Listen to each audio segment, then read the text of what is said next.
রমাদান মাসের মধ্যে একটা রাত আছে, যে রাতের নাম হচ্ছে লাইলাতুল কদর।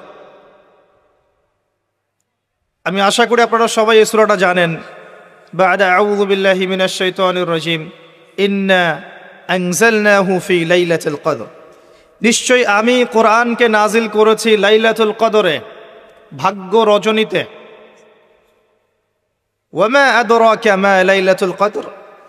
হে নবী মুহাম্মদ সাল্লাল্লাহু আলাইহি ওয়াসাল্লাম, আপনি কি জানেন লাইলাতুল কদর কি জিনিস? লাইলাতুল কদরি খায়রুম মিন আলফি শাহর। লাইলাতুল কদর হচ্ছে হাজার মাসের চাইতে উত্তম। এখানে গাণিতিকভাবে ব্যাখ্যা করতে যাবেন না, 1000 মাস সমান সমান কত বছর হয়, ব্যাপারটা এমন নয়। এখানে আধিক্য বোঝানো হয়েছে। হাজার হাজার মাস ইবাদত করলে যে নেকি হয়, এক রাত ইবাদত করলে সে নেকি হয়ে যাবে ইনশাআল্লাহ। এই রাতে কি হয়? স্পেশাল তানাজ্জালুল মালাইকাতু ওয়ার রূহ।